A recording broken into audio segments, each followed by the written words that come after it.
Hello students, today we are going to discuss the most important topic of DBMS, keys. What are keys? Keys are used to access the information from database tables. There are 7 types of keys: primary key, candidate key, artificial key, composite key, super key, foreign key, alternate key. Firstly, we will discuss primary key. It is used to uniquely identify a record. It cannot accept null values and duplicate values.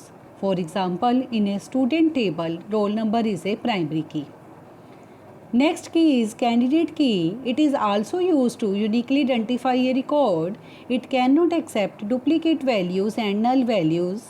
The difference is that there can be more than one candidate keys in a table, but primary key can be only one. For example, roll number and PAN in a student table, these are the candidate keys of a table.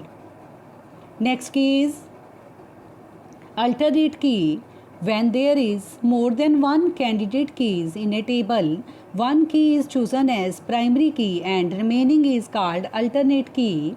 For example, roll number and PAN. These are the candidate key of a student table. Roll number is chosen as primary key and PAN is called alternate key. Next key is artificial key. When key created using temporary data, then it is called artificial key. It has no concern with the business organization. For example, we have a table, and in that table we don't have any primary key. We can create row ID attribute as a primary key. So it is called artificial key.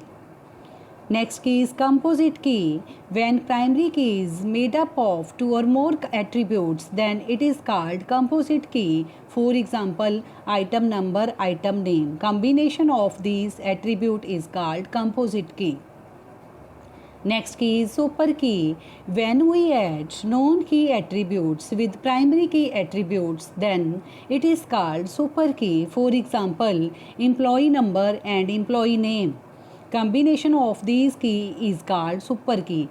Employee number is a primary key, e-name is a non-key attribute. When we combine both these attributes, it is called the super key. Same, employee number, e-name, cell, combination of these keys is called super key.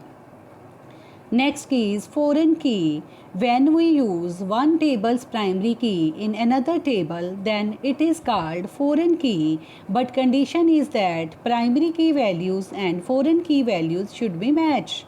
For example, department number in department table, it is a primary key. In emp table, when we use department number, then it is called a foreign key. Foreign key value and primary key value should be matched. Thanks.